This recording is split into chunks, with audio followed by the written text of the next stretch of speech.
A 13-year-old boy with autism forced to live at a hospital in Longmont for weeks. It wasn't because he was sick or injured. It was because his father abandoned him. Well, now the case has caught the attention of a state lawmaker who says the state's welfare system simply can't keep up.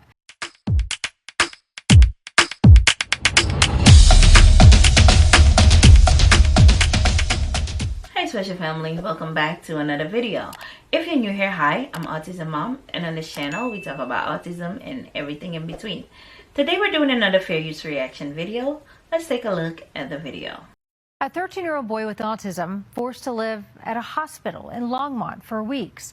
It wasn't because he was sick or injured. It was because his father abandoned him. Well, now the case has caught the attention of a state lawmaker who says the state's welfare system simply can't keep up. She talked with political specialist Sean Boyd. You're 13 years old, your parent drops you off at the ER and never comes back, and then nobody helps you?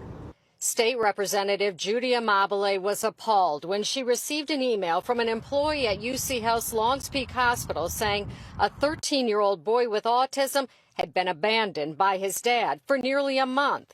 And human service workers at both the county and state said due to a lack of resources, it would take months longer to secure placement for him. I don't know whether the dad may or may not have reached out, and asked for help and not been able to get any help. Like, we don't know. But what we do know is that you can't just leave a 13-year-old in an ER for weeks on end with no end in sight. The Colorado Department of Human Services was unable to talk about the case, but indicated it wasn't isolated, saying every month there are children living in residential settings out of state, sleeping in county offices or hotels, or staying in hospital or detention settings, due primarily to a lack of providers willing to treat kids with complex behavioral health needs. We're not responding like it's an emergency. We're responding like, well, it's a problem. Amabile has carried legislation allocating tens of millions of dollars to increase the availability of residential treatment in Colorado. She says the state is not moving fast enough. The house is on fire, and we can talk about insulation, but we got to get these people out of the house, and then we got to put the fire out.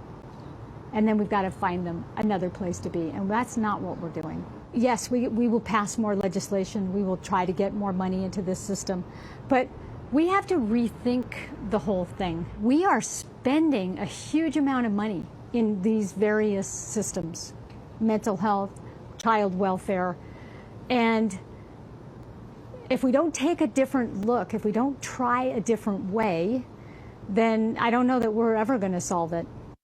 Amabile says if the state can open a makeshift hospital for COVID overnight, it can open more facilities for behavioral health care in the 2 years since the legislature approved additional funding. Meanwhile, an interim legislative committee is right now working on an overhaul of the child welfare system. As for the 13-year-old boy, Amabile says she reached out to both state and county human service workers, and all they would say is they're working on it. In Boulder County, Sean Boyd covering Colorado. Okay, you've seen the video. There are a couple of factors that play here. My questions as I'm listening to the interview is, how long has this dad been asking the government for help? 1. 2, has he ever gotten the help? 3, instead of him doing something crazy like murdering his child, wasn't it better for him to admit the child to the hospital instead of him doing something stupid? 4, how can we tell what his breaking point was? Maybe he was at the point of snapping and he didn't know what else to do, and he figured, if I'm asking you for help, you're not giving me help, you're not leaving me with an option here, so I'm just going to drive to the hospital and put him in safe hands because he's not safe with me. I really want to know if you had the same thoughts. Alright, let's go to the comment section.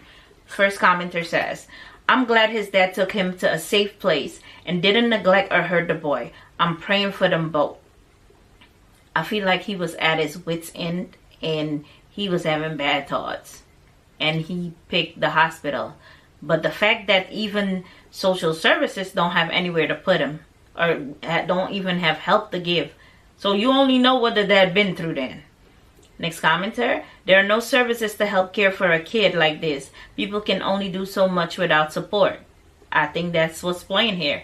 He could only do so much without support. He got burned out. Next commenter, get more supports for parents of kids with special needs. They make it so difficult and there's a lack of help. Next, then reach out to other counties, even states, to find a placement. This poor baby. Yeah, if the state he's in doesn't have placement, what about another state? Next commenter, yeah, but they do have resources for plenty of other BS. That's what I have a problem with. I don't mind paying taxes if they actually help people. And that's a lot of people, their argument. Next commenter, safe haven laws doesn't have age limit. It's horrific, but was anyone trying to help dad with his son?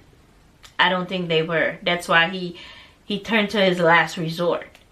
Next commenter, there's zero support in some states for people with developmental disabilities. We even have issues in NYS, and we offer more services than most. Wow. Yeah, if Georgia is running out and I don't have an option, I might be moving back to New York. I've been looking at that option for a minute now. Next commenter, my biggest fear of something happens to me because my family is unfit to care for my son. Yeah, that's why I said when Ramsey's 18, I want him to go into a group home because I want to get him ready for that. If something were to happen, he's already in there. I don't want to wait till he's 30 and no. Next commenter, my sister tried to do this with my nephew, but they made her take him home. I took him for a while and helped with him some of his issues at that point. Yeah, it's always good to lend a helping hand because you don't know what the parent is going through. The parent might be at the point of no return, but you just take him for a couple of days can help that person tremendously.